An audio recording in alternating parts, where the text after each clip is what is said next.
quietest car ever. I know, it's our new electric vehicle. It's crazy. It sounds like it's not on. I know. Are you ready to roll? I'm ready. right, Let's go. I grew up on the Monterey Peninsula in California, and then my parents retired and wanted to move to Eugene. And so they said, hey, there's this college here called the U of O. Why don't you move up and go? And so I did. And that's how you landed in Oregon. That's how I landed in Oregon, and being in a drama major, I had to take a related field class, and it was radio TV workshop, and I fell madly in love. It was like I came home, I had the epiphany, this is what I want to do. I don't know what part of it, but this is what I want to do. When your parents realized that their baby girl wanted to be a rock and roll DJ, how did that go over? They were so supportive. Wow. They've always been my biggest supporters, my best fans. I'm adopted. And so my parents were older. My dad was 46, my mom was 42 when they adopted me. And they always were the kind of parents that, I hit the parent lottery. Aww. Yeah, because they said, pursue your dreams, find what you want to do that, be happy. And my dad, this is hilarious because they were so much older than me. When I got to KGON, I remember him out in his garage listening to me, and he had Judas Priest cranked up. Yes! And I'm thinking, Dad, you're rocking out to Judas Priest. Are you kidding me? This is awesome. So we're heading right now to Memorial Coliseum and Moda Center. So the Rose Quarter, and I want to hear some good rock stories from you because I know you have a ton. Tons. The Crystal Palace is very important to rock and roll in this city. All right, so tell me rock stories, because you started at KGON and you would have been how old? I was 22. You were 22. Mm-hmm. So it was the Wild Rock and Roll Boys and Iris Harrison. Holy shit. I know. How did that go? What was that like? It was great. I had so many wonderful mentors. I can't say enough about the wonderful men that I've worked with, truly. I don't have the horror stories. And I know a lot of people have interviewed me looking for that, but I don't have that. So tell me about some of the rock gods that you've gotten to interview or interact with, either at the beginning of your career. I can't imagine that you were not hit on left and right. No. You were not? I really wasn't. Really?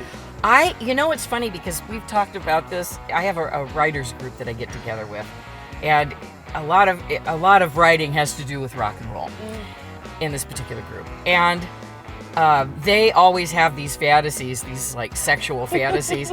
And certainly I had a few of those, but the thing I always wanted to do as a kid, I didn't want to be the Beatles' girlfriend. I wanted to be their peer. I wanted to interview them. Done and done. I didn't want to be the girlfriend or the one that tagged along. I wanted to be right there with them in the business from the time I was little. That was my dream. And so I've interviewed Robert Plant. I've interviewed Nick Mason from Pink Floyd. I've interviewed Bill Wyman from the Rolling Stones. Aerosmith. I've interviewed all of Aerosmith. Oh, wow. That was when they were supposed to be on the wagon, but they kind of weren't. It was an interesting interview with a lot of bleeps. And I love it that those boys are still all together, all alive, and still rocking it. But I've met Springsteen, never got to interview him, but absolutely adore him. That's one of the most memorable shows I've ever seen, ever. Was the first time I saw him, and that was at the Paramount. Epic. Oh my gosh, which is now the Schnitz. Right. Yeah, I saw Def Leppard at the Paramount. Oh, yeah. Yeah, back in '81. KGON was the first station to ever play them on the air. Is that right? Yeah. I didn't know that. They were little bitty children when they were. came They were around. teenagers. Yes!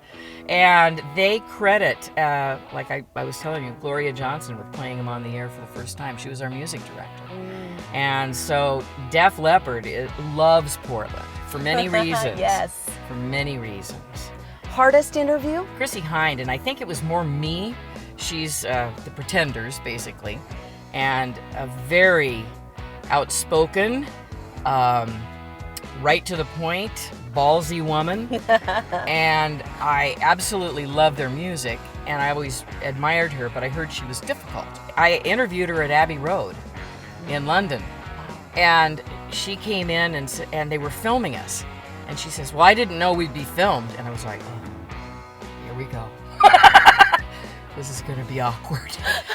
And then I just took her hand and said, look, you always look amazing. You look rock and roll fabulous right now. Just sit down with me and let them take a couple of shots. If we don't like it, just tell them to, bag it. And she sat down and we had a great talk. Ooh, good line. Yeah. Good line. Yeah, it's like Yoko Ono was also there, which also... Oh, yeah, kind of fascinating woman. Oh, just Chrissy Hines and Yoko Ono. Yeah. That's all. That's all. Yeah, and Yoko, it was funny because everybody got to ask. It was like a group interview, and people were asking her all these kind of obnoxious questions, and it was guys, and they were asking obnoxious questions about, like, well, how do you feel about being the one known for breaking up the Beatles? Or, oh, wow. What do you miss about John? I'm thinking, like, everything. Oh, wow. Why are you asking this Tacky. woman these questions? Yeah. So it got to me, and I said, how do you feel about Sean, going forward in his musical career and following you and John in that whole thing? How do you feel about that? And she was like the proudest mother in the world. We related right there. I knew how proud I am of my son, and she was so proud of hers. And so that was a wonderful thing. It's kind of an interesting thing that's happening now. We're seeing our heroes retire and going on these farewell tours. Hey, I'm on mine. Yes, you are. What made you decide that this was the right time to retire? Well, one, I'm turning 65, so I'm just, a little bit away from that. So that was kind of the number. And then I said, I don't want to push my odds here. Radio's a funny business. You don't hear about many people retiring in it. The other is I have 3 granddaughters, the girl gang. So I want to be part of their growing up. I want to be with my husband more. I want to go on road trips. I want to go to Yellowstone. I want to go to Italy.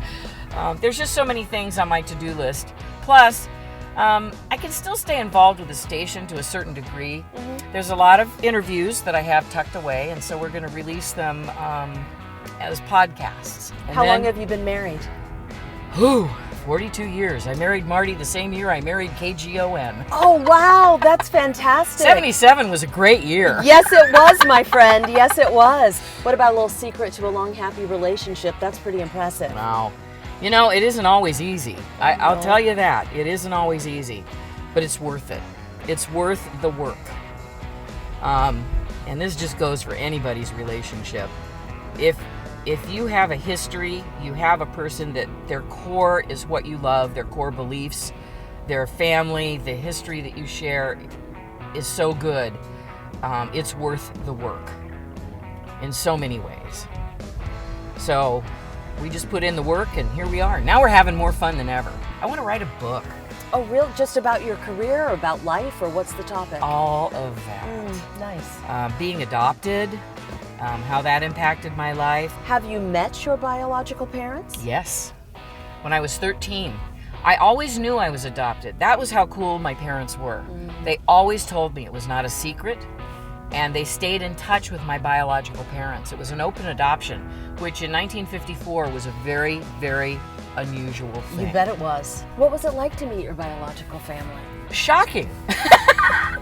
Shocking in that I looked so much like them. You meet the people you look like. And it was also surprising how much I had in common with my biological parents. My mother, as it turns out, had gone to learn radio. There was a radio school. Stop it. Yeah, that she went to in Hollywood. And my father had been acting since he was in grade school.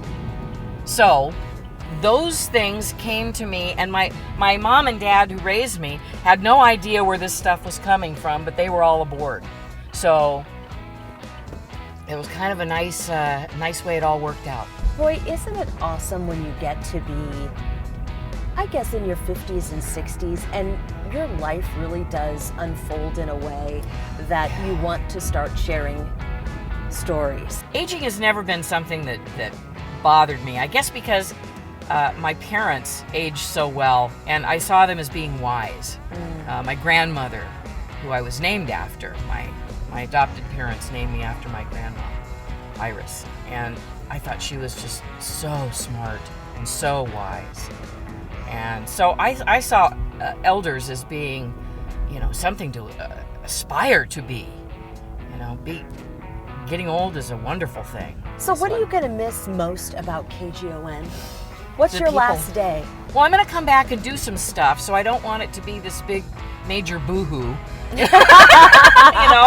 I don't want that. I want it to be a celebration of a good time. And that's what it's been.